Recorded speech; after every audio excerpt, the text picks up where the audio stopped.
아멘. 사울이 왕이 돼서 얼마 안 있어서 변질돼가는 그런 좋지 않은 모습을 봅니다. 이것이 우리의 신앙의 모습이 아닌가 하는 것을 생각하고 우리가 경각심을 갖고 신앙해야 될 줄로 믿습니다.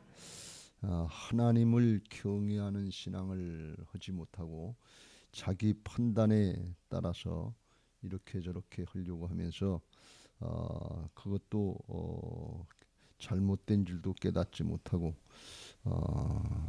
회개하지 않고 핑계대고 정당화시키면서 부득이해서 그랬다.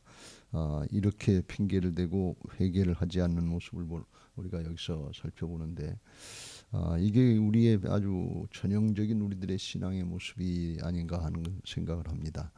우리가 평상시에는 잘 하는 것 같다가 문제가 생기고 다급해지고 내 힘 가지고 안 되는 것 같고는 부득이해서 할 수 없으니까 그렇지 누가 일부러 그러는가 하면서 이렇게 되기가 쉬운데 우리가 어떻게 하든지 믿음 잘 지켜야 될 줄로 믿습니다.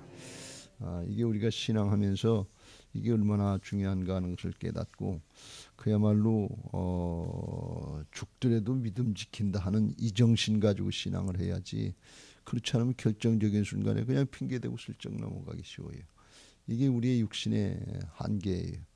안 그런 것 같은데 적은 일부터 시작해서 시간적으로나 또는 뭐 물질적으로나 건강적으로나 뭐 관계에 있어서나 문제가 생기면 에이 그러니까 그렇지 뭐 그냥 슬쩍 넘어가기 쉽단 말이지. 그래서 이걸 우리가 경각심을 갖고 그럴수록 나를 쳐서 복종시키면서 순종의 길을 나가야 될 줄로 믿습니다. 사실은 그게 믿음이 자라나는 비결이에요. 왜 나한테 이런 문제가 자꾸 생기지? 왜 나한테 이렇게 이런 일이 있지? 그리고 그냥 슬쩍 넘어가고 또 슬쩍 넘어가고 또 슬쩍 넘어. 그러면 하나님이 기회를 주셨는데 기회를 붙잡지 못하는 거예요. 그게 하나님이 죄성으로 태어나고 나중심이고 이기적이고 세속적인 그런 모습으로 살아갈 수밖에 없는 우리 육신들을 믿음의 사람으로 자꾸 바꿔주시려고 기회를 주시는데 그거를 그냥 슬쩍 넘어간다. 핑계대고 슬쩍 넘어가고 핑계대고 슬쩍 넘어. 그럼 그냥 그때는 편하고 좋은 것 같고 내 마음 상할 것도 없고 내 자신을 쳐서 복종시켜야 되니까 힘들지도 않고 좋은 것 같은데 믿음의 사람이 안 되는 거예요. 믿음이라는 게 뭡니까 여러분? 믿음은 하나님만 바라보고 하나님만 의지하는 게 믿음 아니에요. 믿음의 대상이 누구예요? 내 자신이 믿음의 대상이 아니잖아요. 내 재주나 내 능력이 믿음의 대상이 아니잖아요. 내 가진 물질이나 내 지식이나 내 경험이나 이거 의지하는 게 믿음이 아니잖아요. 근데 우리는 가만히 생각해 보면 믿음 생활을 한다 그러면서 내 한계 내에서 하려고 하는 그런 습성들이 우리에게 있단 말이죠. 내가 할 수 있는 그 한계 내에서 내 물질 내 한계 내에서 내 힘의 한계 내에서 내 지식의 한계 내에서 내 경험의 한계 내에서 내 판단의 한계 내에서 그 안에서 하려고 그래요. 이게 뭐라고 그랬죠? 사람의 꾀라고 그랬어요. 이건 지혜가 아니에요. 이건 믿음이 아니에요. 내가 부인되고 내가 죽고 내 안에 주님이 나타내신 나 주님을 의지하고 나타내는 게 이때부터 믿음인 것을 믿으시기 바랍니다. 내가 그리스도와 함께 십자가에 못 박혔나니 그런즉 이제는 내가 사는 것이 아니 오직 내 안에 그리스도께서 사시는 것이라. 이제도 내가 육체 가운데 살지만 이제는 과거와 똑같이 사는 사람이 아니라 내 안에 주인 되신 주님을 의지하는 하나님의 아들을 믿는 믿음 안에서 사는 것이다. 그래서 이제는 하나님의 아들을 믿는다는 것은 절대 신뢰하고 따라가는 게 믿음이지 믿음 생활한다 그러면서 내 마음대로 하고 내 뜻대로 하고 내 사정대로 하는 게 이게 믿음이 아니다. 근데 그렇게 하는 게 믿음 생활인 줄 알고 우리가 착각하기 쉬워요. 그리고 이제 예배했으니까 됐지, 기도했으니까 됐지. 그리고 자기 길로 또 가는 거예요. 이게 사사시대 이스라엘 백성들이 반복했잖아요. 악순환이 됐잖아요. 또 그렇게 어저께 민찬웅 전사님 좋은 얘기 해주셨는데 애들이 그 이스라엘 사람들은 기억 상실증이 걸렸나요? 그 조그만 애들도 얼마나 기가 막힌 얘기냐 말이지. 그냥 여기서 기도하고 그러고서 그냥 또 가서 또 그렇게 하는 기억 상실증. 이건 조금 비속어처럼 쓰이는 얘기인데 그냥 뭐 새들이 기억력이 3초인가 뭐 얼마 지나면 또 잊어버리고 그런다 그래. 올매 씌울지도 모르고 3초 지나면 또 잊어버리고 죽는지도 모르고 올무 속으로 들어가는 것처럼, 그런 것처럼 우리가 그렇게 신앙하지 않나 하는 것을 잘 성찰해야 될 줄로 믿습니다. 블레셋이 쳐들어오고 싸움이 붙으니까 사울 왕이 번제를 드린, 이 사무엘이 늦게 도착하니까 번제를 드리자. 그리고 자기가 하나님 앞에 은혜를 구하지 못해서 그런 것처럼 번제를 드렸나이다. 12절 부득이해서 번제를 드렸나이다 그랬어요.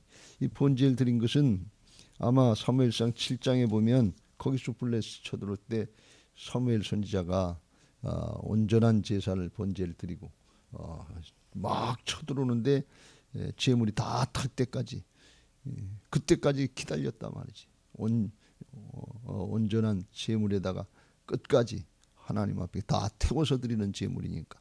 그래서 기다리고 있다가 그때 다 타고 나서 블레셋 사람들은 가까이 쳐들어와도 죽느냐 사느냐 하는 순간인데, 그때 하나님 앞에 기도하니까 하나님께서 천둥과 번개를 치고 우레를 치고 그래서 이기게 하셨단 말이지.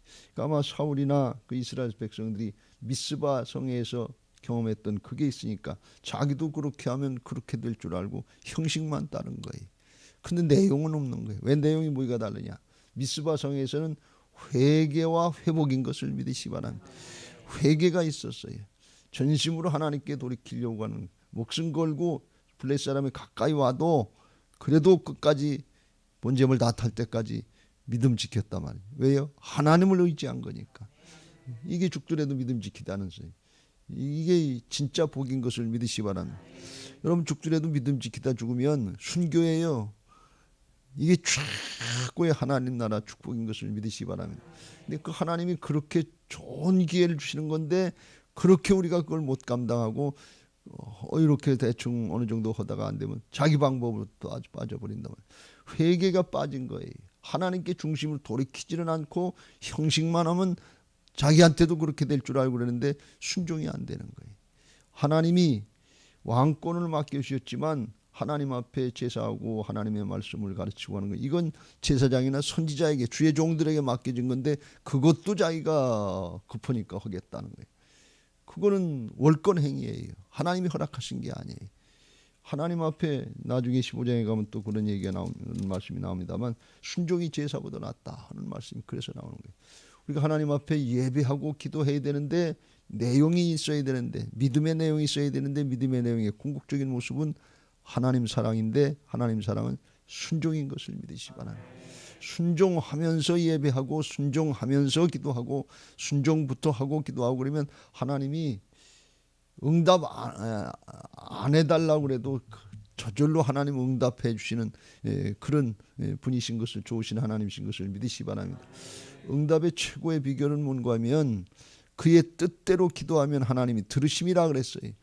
하나님의 뜻대로 기도하는 게 가장 좋은 기도인데 그 기도는 뭐냐? 순종하면서 하는 기도예요. 하나님의 말씀을 따라 순종하면서 기도하면 하나님이 함께 하신다. 말씀과 함께 하시는 건 말씀을 성취하시는 분이 하나님이시니까 그게 저절로 되는 건데, 근데 이 사울 왕이 순종은 안 하고 불순종하면서 형식만 드리는 거예요. 그러니까 우리가 이런 예배가 돼서는 안 될 줄로 믿습니다. 그래서 하나님 앞에 나와서 우리가 감사하고 영광 돌리는 기도를 먼저 하고 그 다음에 해야 될 게 뭔가 하면 내 소원 기도를 드리는 것이 아니라 우리 자신을 성찰하고 그동안에 말씀을 따라 이제 불순종했던 것들, 하지 못했던 불순종했던 것들, 이런 것들을 회개하는 기도가 먼저 앞서야 될 줄로 믿습니다. 회개 기도가 앞서야 되고 그 다음에 이제 소원기도, 감사기도, 소원기도는 맨 나중에 해도 늦지 않아요. 근데 우리는 그냥 소원기도만 잔뜩 하고서 감사나 영광 돌리고 회개하는 거, 이건 적게 쉬운데 소원기도는 아뢰지 않아도 있어야 될 것과 필요한 걸 아신다고 그랬어요. 믿음으로 이 순서를 잘 밟으시길 주의 이름으로 축원합니다. 이 사울이 드리는 이런 잘못된 제사 예배, 이것은 마치 엘리의 제사장 두 아들이 전쟁터에 나갈 때 블레셋과 싸울 때 법궤를 안 가져와서 우리가 졌다 말이지. 내용은 불순종하면서 삶은 따르지 않고 참신앙은 따르지 않고 법궤만 가져오면 된다 말이지. 예배만 하면 된다, 기도만 하면 된다, 이 형식으로 끝나면 안 돼요. 하나님과 하나가 되는 예배가 되어야 될 줄로 믿습니다. 중심으로 내 자아를 깨트리고 우리 자신을 드리는 예배가 되어야 될 줄로 믿습니다. 그래야 통하는 거예요. 왜 그렇게 하는 거면 그걸 이제 육신이라고 하는데, 내 한계 내에서는 육신으로는 하나님은 영이시니 그랬잖아요. 그러니까 영적인 차원으로 들어가야 돼. 신령과 진정으로. 말씀도 영이고 성령도 영이신 것을 믿으시 바랍니다. 내 자아가 깨지고 말씀을 따라갈 때, 그때 저희가 부인되고 주님 따라가는 영의 차원으로 들어가는 거예요. 그때 그 예배가, 그 기도가 하나님 앞에 상달되고 응답되고 주님과 영적인 교제가 일어나는 건데, 영적인 차원이 안 되는데 내 한계는, 내 육신의 한계에서 거기서 예배하고 거기서 기도하는 걸로 끝나면 안 된단 말이죠.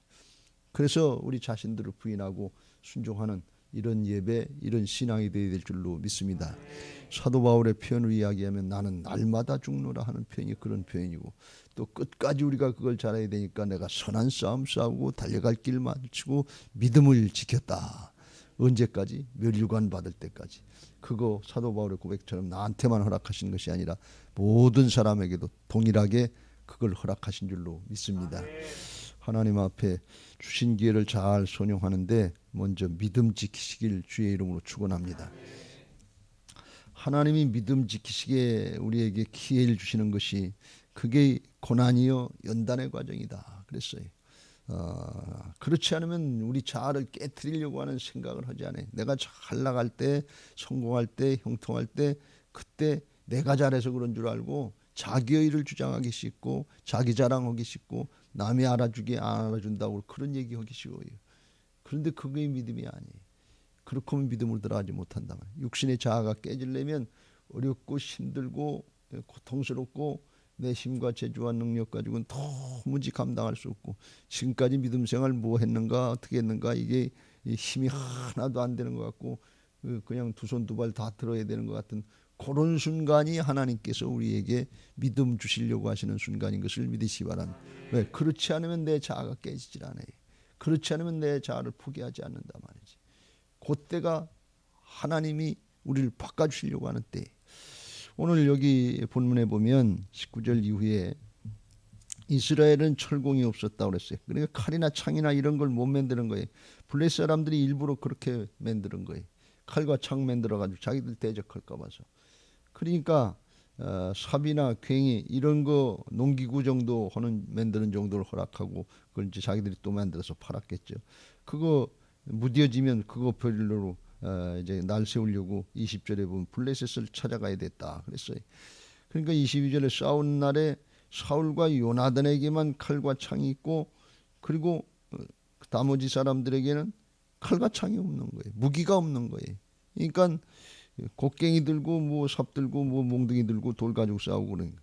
그래서 다윗이 블레셋 장수 골리앗을 만나서 싸울 때 진짜 무기가 없었던 거예요. 그냥 무기가 있는데 물맷돌 가지고 나서 이거 하나님 내게 훈련시킨 훈련의 도구다, 무기다. 그래서 물맷돌 가지고 한 방에 딱 한 게 아니고 진짜 무기가 없는 거예요. 싸울 게 없는 거예요. 그거 훈련 받아본 적도 없고. 그래서 사울왕이 칼과 창이 방패 가지고 해보니까 입어보니까 크기도 없고 맞지도 않고 그런 게 왕한테만 있는 거예요. 그거 실제로 그랬단 말이에요. 근데 블레셋 장수 골리앗은 칼과 창과 단창, 다윗이 그랬지. 너는 칼과 창과 단창을 가지고 나오거니와 나는 만군의 여호와의 이름으로 나간다. 그랬던 게 실제 상황이 그런 거예요. 만군의 여호와의 이름, 전능하신 하나님의 이름으로 나갈 수밖에 없는 그런 상황이 됐다는 거예요. 무기 그런 거 다 제껴놓고 그래서 나간 게 아니고 그렇게 할 수밖에 없는 상황이다 그런 말씀이. 그게 은혜였다 그런 말씀이에요.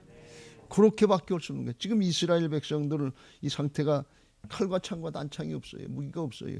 그런데 앞에 우리가 5절에서 본 것처럼 블레셋 사람들은 병거가 3만이요 마병이 6천이요 백성은 군대들은 해변에 모래같이 많더라. 그랬으니까 그걸 어떻게 상대해서 맨손으로 싸우는 거나 마찬가지인데, 마병도 있고 오늘날로 보면 전차 탱크 같은 걸 몰고 들어오고 군마 이제 말 타고 마병들이 그냥 수천 명씩 수만 대가 이렇게 오는데 그걸 맨몸으로 어떻게 막냐 말이지.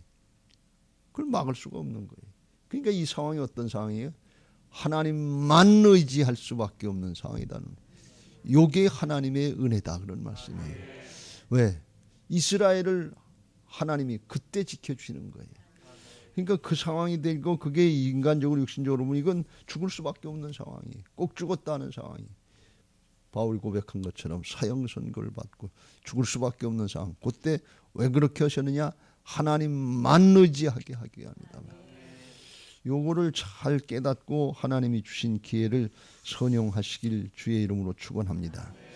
이게 참 힘든 상황인데 우리는 다 역시나 사람 중심, 나 중심으로 신앙을 하기 때문에 온전한 신앙으로 자꾸 못 나가는 거예요. 근데 이게 하나님이 은혜를 주셔서 기회를 주셔서 이렇게 아무것도 의지할 수 없는 상황이 된 거. 요때 두 가지 모습이 나타나는데 그때 광야의 출애굽 1세대들 모양 원망하고 불평하고 하나님이 살아계시면 왜 우리한테 이렇게 하냐 실망하고 낙마하고 그리고 하나님께 대한 믿음을 저버리는 경우가 있어요. 그럼 가나안 땅에 못 들어가고 그냥 불신앙 가운데 탐욕의 욕심에 기부를 했다. 불만족의 무덤에서 거기서 죽게 되는 거예요. 근데 그때 여호수아와 갈렙처럼 아니다. 하나님이 마련해 놓으신 약속의 말씀이 있지 않냐. 말씀 붙잡고 그들은 찾아놓은 하나님의 밥상이다. 들어가자. 그럴 때 하나님이 요단강을 갈르시고 여리고성을 이제 무너지게 하시고 파죽지세로 나가서 승리하게 하신단 말이죠. 그때 여호수아가 가나안 정복할 때 그때는 무기가 많았을까요? 지금 그때를 지나서 수백 년이 지나서 사사기 수백 년 지나고 이제 다윗 때 갈 때까지 이때가 이제 주전 1000년경이고 출애굽할 때 1500년 한 500년이 지났단 말이지. 그때는 무기가 더 없지. 그런데 승리하게 하신단 말이지. 그러니까 그때는 그때 상황에 맞게 역사하시고 오늘날은 첨단 과학의 시대, 핵무기 시대 아니냐 이렇게 얘기할 수 있지만 오늘날은 오늘날대로 하나님이 또 역사하실 수 있다는 말씀이. 첨단 과학이라도 나 이게 전자전이기 때문에 전자장치가 교란되고 그러면 핵무기라도 못 써, 하나도 못 써요. 그러니까 이 오늘날은 오늘날에 맞게 하나님이 다 역사하실 수 있고 옛날은 옛날에 맞게 역사하실 수 있다 그런 말씀. 그러니까 어떻게 하시는가 그건 하나님께 맡기고 우리는 하나님 앞에 믿음 지켜야 될 줄로 믿습니다. 이게 은혜다 그런 말씀이에요. 왜 하나님이 이렇게 하시느냐? 누누이 강조합니다만 하나님이 진짜 좋은 걸 주시려고 그래요. 믿음 생활의 궁극적인 목적인 문제 몇 번 해결받고 세상 사람하고 비교해서 그래도 살 만큼 살았다 괜찮다 그걸로 끝나는 게 아니고 진짜 하나님이 주시려고 하는 축복은 소유의 복이 아니고 존재의 축복인 것을 믿으시기 바랍니다. 사람이 바뀌어져야죠. 주님과 함께 영원히 살 준비가 돼야죠. 그걸 구별하지 못하고 목표점 방향이 분명하지 못하면 날마다 원망하고 불평하다. 하나님 나한테 뭘 주셨는데요. 감사할 그 조건이 있어야죠.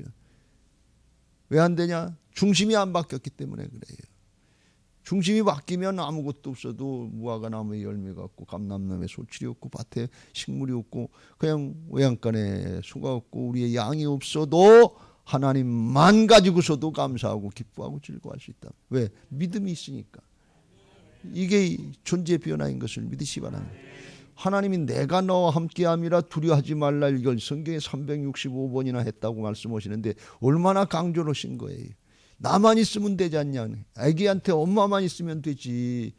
뭐 젖 따로 우유 따로 뭐 무슨 기저귀 따로 있어야 되는 게 아니고 엄마만 있으면 되는 게. 근데 오늘날 세상은 하나님만 계시면 되는 건 그걸 갖다가 사람들은 다 그러잖아요. 돈만 있으면 된. 돈만 있으면 냉장고 없고 아무것도 없고 돈만 있으면 된.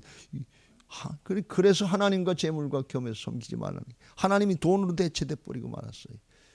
하나님만 계시면 되는 게 이게 믿어지는 게 믿음인 것을 믿으시기 바랍니다. 하나님 나라에 가면 천국에 가면 이제 우리가 여기서 여행 연습하고 가는데 하나님만 계시면 되잖아요. 천국엔 모든 게 다 준비되어 있잖아요. 그게 에덴 동산이고 그걸 회복시키는 게 존재 회복이 신앙의 여정이고 그게 축복인 것을 믿으시기 바랍니다. 그래서 그걸 해 주시려고 하나님이 존재를 회복시켜 주고 축복해 주시려고 하나님만 바라볼 수밖에 없는 상황을 만들어 주신단 말이지. 그때 깨닫고 아이고 은혜를 주시니 기회를 주시니 감사합니다. 고난당한 것이 내게 유익입니다. 요렇게 고백하는 사람은 아주 100점짜리 믿음이지요. 박수 받아야 돼. 잘 생각해 보세요. 내가 지금 박수 받을 만한 믿음인가? 하나님은 그걸 주시려고 우리에게 그 과정, 이 빨래골의 5년의 과정을, 광야 같은 과정을 거치게 하시고 새 예루살렘 성으로 들어가게 하시는데, 새 예루살렘에 들어가려면 뭐가 돼야 돼? 존재가 회복돼야지. 돈 가지고 들어가는 거 아니기 때문에, 돈 가지고 천국 들어가는 거 아니기 때문에 하나님이 재정으로 그걸 하나님이 테스트를 하시는 거. 그런 의미가 영적으로 다분히 있다, 그런 말씀. 그걸 깨닫고 우리가 초점을 잘 맞춰야 될 줄로 믿습니다. 정말 주님이시면 됩니다. 주님이 내 하나님이시여 나의 주님이시여 나의 하나님이십니다. 이 부활의 믿음으로 다 변화받아야 될 줄로 믿습니다. 그 과정을 주시기 때문에 이제 우리가 여기 떠나기 전에 그걸 듣는가, 특별히 새벽에까지 나와서 기도하신 분들이 존재가 바뀌어서 하나님 앞에 이제 하나님이 믿어진다 말이지. 하나님이 말씀으로 역사하시는 게 깨달아진다 말이지. 말씀 붙잡고 주님 따라가면 되겠다 말이지. 하나님만 계시면 됩니다. 주님이시면 됩니다. 여호와는 나의 힘이 됩니다. 말씀이 생명이 되고 능력이 됩니다. 이 고백 이후로 나오는 사람들은 속에서 기쁨이 나오게 돼 있어요. 믿어지니까. 예배만 드리면 바뀌는 거예요. 왜? 영혼이 바뀌는 거예요. 말씀을 들으면 영혼이 힘을 얻잖아요. 영혼을 소생시키신다고 그랬잖아요. 그러니까 힘이 되고 능력이 되니까 기쁘고 즐겁고 감사한 거예요. 예배만 드리면 얼굴이 바뀌는 거예요. 사랑하는 자의 내 영혼이 먼저 잘 돼야 되잖아요. 영혼이 안 되는데 문제만 가지고 끌탕을 오고 그러니까 얼굴이 밝지를 못해. 영혼이 소생돼서 믿어지고 주님이 나와 함께 하시는 게 믿어지면 그 영혼이 잘된 같이 범사가 잘되고 강건케 하시는 은혜가 있는 줄로 믿습니다. 그거 하시려고 지금 어떻게 뭐 농기구 뭐 몽댕이 이걸 가지고 철병거를 어떻게 대항하게 하시냐 말이지. 하나님이 어떻게 우리한테 그렇게 그런 싸움을 하게 하시냐 말이지. 이스라엘 백성들은 하나님이 날마다 함께 하시고 사무엘 통해서 역사하시고 그러니까 요번에도 그렇게 역사하실 줄 알고 이 사울이 암몬하고 싸울 때 그렇게 역사해서 이기게 하는 것처럼 몰려 나와 봤는데 이게 하나님이 함께 하시질 않는 거예요. 사울이 불신앙을 하고 있고 교만해 있고 회개도 하지 않는 거예요. 부득이해서 그랬다고 끝까지 고집피우고 있는 거예요. 하나님이 함께 하시니까 다 함께 하시지 않으니까 다 흩어져 버리고 마는 거예요. 똑같은 전쟁, 똑같은 문제, 똑같은 상황 같은데 하나님이 함께 하시느냐 안 하시느냐에 따라서 전혀 다른 분위기가 되는 것을 우리가 깨닫고 이걸 명심해야 될 줄로 믿습니다. 똑같이 여기서 빨래골을 지나고 똑같이 새 예루살렘 성전에 입성하는데 똑같은 상황인데 사람마다 맞이하는 자세는 다르다 말이지. 하나님이 함께 하시는 걸 믿고 나가는 사람하고 그렇지 않은 사람하고는 전혀 다르다 그런 말씀이에요. 오늘 그게 해결되시길 주의 이름으로 축원합니다. 어렵고 힘든 상황도 있지만 주님이 나와 함께 하신다. 주님이 나의 주인이시여 하나님 되시는 걸 믿고 고난과 연단의 과정이 있지만 야고보서에 나오는 것처럼 그거 기뻐하고 감사하면서 나갈 수 있게 되시길 주의 이름으로 축원합니다. 존재가 바뀌면 하나님이 함께 하시는 거예요. 믿음의 사람이 되면 하나님은 믿음의 사람과 함께 하시는 거예요. 네 믿음대로 될지어다 그랬잖아요.